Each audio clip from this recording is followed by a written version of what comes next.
Store சிஆர்பியில் shortage ரிசீவ்டுன்னு சொல்லிட்டு புதுசாக ஒரு ஆப்ஷன் போட்டிருக்கோம். இந்த ஆப்ஷன் எதுக்கு போட்டிருக்குன்னா, சப்ளையர்ட்டேருந்து ஒரு ப்ராடக்ட் பர்ச்சேஸ் பண்ணுறோம்.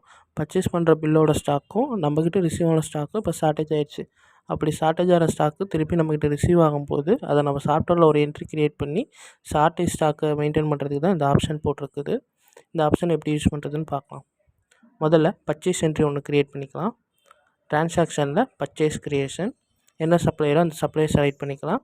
பில் நம்பரு, பில்லோட வேல்யூ கொடுத்துக்கலாம். கொடுத்துட்டு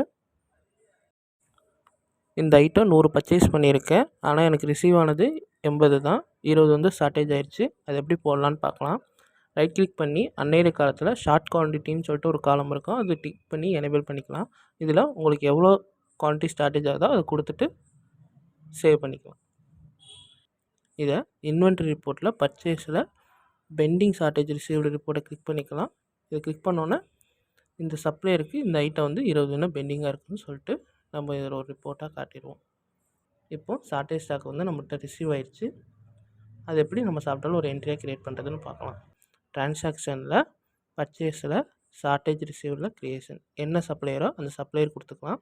என்ன ஐட்டம் நமக்கு ஷார்ட்டேஜ் ஆச்சோ அந்த ஐட்டத்தோட நேமு, அதோட பில் நம்பர் கொடுத்தோன்னே பெண்டிங் குவான்டிட்டியில் எவ்வளோ ஸ்டாக்குன்னு காட்டிடும். நம்மளுக்கு எவ்வளோ ரிசீவ் ஆகிருக்கோ அதை கொடுத்துட்டு சேவ் பண்ணிடலாம். இப்போ போய் அந்த ரிப்போர்ட்டை போய் செக் பண்ணோம்னா அந்த ரிப்போர்ட்டில் வந்து இந்த சப்ளையருக்கு வந்து குவான்டிட்டி ரிசீவ் ஆயிடுச்சு. அதனால் அந்த ரிப்போர்ட்டில் வந்து நம்ம க்ரியேட் பண்ணி விட்ருவோம். இப்போ நம்ம ஃபுல் டேட் கொடுத்துட்டோம்னா மற்ற சப்ளையர்ட்டேருந்து நம்மளுக்கு வர வேண்டிய பெண்டிங் ஸ்டாக்கையும் ஃபுல்லாக செக் பண்ணிக்கலாம். இதேமாதிரி ட்ரான்சாக்ஷனில் பர்ச்சேஸில் ஷார்ட்டேஜ் ரிசீவ்டு டிஸ்பிளேயில் எந்த சப்ளையர்ட்டேருந்து நம்ம எவ்வளோ ஷார்ட்டேஜ் குவான்டிட்டி வந்து ரிசீவ் பண்ணியிருக்கோங்கிறதையும் செக் பண்ணிக்கலாம்.